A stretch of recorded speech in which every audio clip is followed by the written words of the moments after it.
Hi friends, welcome back to our channel PSR. Good morning friends, ఈ వీడియోలో మనం ఒరిస్సాలోని టమాటా ధరలు ఎంత పడుతున్నాయో తెలుసుకుందాము. ఇక్కడ ఒరిస్సా రాష్ట్రంలో అయితే టమాటా పంట అస్సలు లేదని చెబుతున్నారు. అక్కడ వ్యాపారస్తులు అయితే అస్సలు లేకుండా ఉండదండి, కనీసం ఒక 10 to 20% అయినా ఉంటుంది. వాళ్ళైతే అస్సలు లేదు, మా దగ్గర టమాటా కాయలే లేవు, మేము కోలార్ నుంచి, మదనపల్లి నుంచి, బెంగళూరు నుంచి మేము దిగుమతి చేసుకుంటున్నాము.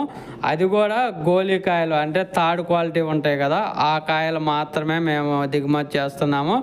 అవి కూడా మా దగ్గర 700-800 రూపాయలు అమ్ముతున్నాము. ఇక్కడ 300, 350, 400 కొని అక్కడ 700-800 అమ్ముతున్నామని చెబుతున్నారు.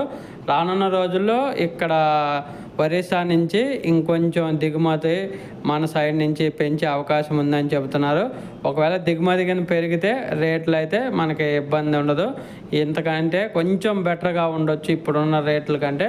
ప్రస్తుతానికి వాళ్ళు ఓన్లీ గోళీకాయలే కొంటున్నారు కాబట్టి కొంచెం గోళీకాయలకే కోలార్లో మంచి డిమాండ్ ఉంది. చూద్దాం, ఏదైనా కానీ మంచిగా